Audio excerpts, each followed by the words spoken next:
Banyak orang yang bertanya, memangnya apa sih prestasi Ahok sehingga layak untuk didukung lagi? Banyak juga yang membandingkan Ahok dengan kepala daerah lain yang banyak mendapatkan penghargaan. Tapi, Ahok beda. Menurut kami, inilah prestasi Ahok. Prestasi pertama, sukses bikin Jakarta tambah macet. Ya, sebab proyek-proyek pembangunan transportasi massal yang bertahun-tahun tertunda kini sedang dikerjakan sekaligus. Ini tidak bisa ditunda lagi. Hasilnya baru akan terasa beberapa tahun lagi. Jadi, betul Ahok sukses bikin kita tambah macet untuk sementara. Tapi wajar jika kita tidak mau macet total di kemudian hari. Kedua, menggusur dan menggusur. Benar, Ahok menggusur untuk menata kota. Kita harus paham bahwa masalah lahan di Jakarta bukan hanya soal pemukiman kumuh, tapi juga persoalan mafia tanah dan kelompok-kelompok yang tidak berhak yang telah lama menduduki lahan negara. Mereka tidak bisa dibiarkan. Dan jangan lupa, Ahok tak hanya menggusur. Bagi masyarakat miskin yang tergusur juga diberikan tempat tinggal di rusun yang sudah disediakan. Jadi, musuhnya adalah mafia lahan, bukan masyarakat. Perlu dicatat, Ahok tak hanya menggusur pemukiman kumuh di bantaran kali, tapi mal pun jika melanggar aturan bisa disegel. Ketiga, berantem, ribut, dan bicara kasar. Memang, pelawan mafia dan koruptor yang sudah menggerogoti Jakarta, ya tidak bisa dengan cara diam dan sopan santun lagi. Karena koruptor pasti melakukan perlawanan. Ahok pun berani memecat bawahannya yang terbukti tidak cakap atau melakukan korupsi.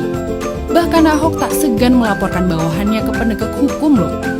Bayangkan, jika Ahok tidak berkoar dan menjadi kontroversi, mungkin para koruptor itu akan semakin merajalela. Dengan Ahok berani berkoar, masyarakat pun ikut tergerak untuk melawan. Ya enggak? Keempat, APBD tidak terserap maksimal. Setuju, Ahok tidak peduli dengan serapan anggaran. Karena yang terpenting adalah setiap dana yang digelontorkan tepat sasaran dan tidak disalahgunakan. Bayangkan jika dana terserap semua tetapi bocor di mana-mana. Fokus Ahok adalah bekerja keras merapikan dan membersihkan birokrasi. Bagi Ahok, program yang pantas didanai hanya program yang benar-benar jelas peruntukannya. Bagi Ahok, lebih baik menyelamatkan uang negara daripada membiarkan korupsi hanya demi status serapan anggaran yang tinggi.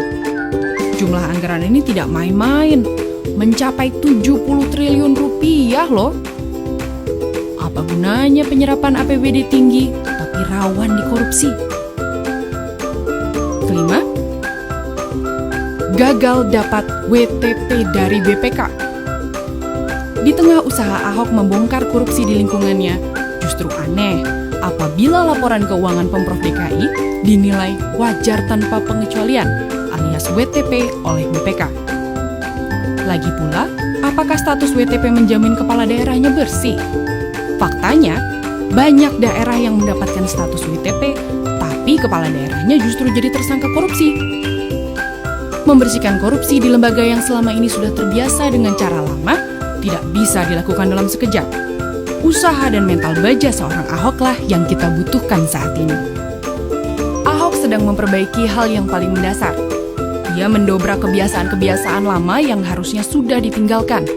Prestasi Ahok tidak bisa diukur dari banyaknya penghargaan, tapi dari manfaat yang kita rasakan. Memang butuh kejujuran dan ketulusan untuk menghargai prestasi-prestasi Ahok. Kita tidak bisa lagi terjebak dalam pola pikir instan dalam menilai Ahok. Kita harus berpikir untuk Jakarta dan masa depan. Ahok sudah bergerak. Ia sudah mengawali sebuah perubahan. Kini, saatnya kamu untuk ikut bergerak. Ayo, menjadi bagian dari 1 juta KTP untuk Ahok sekarang juga.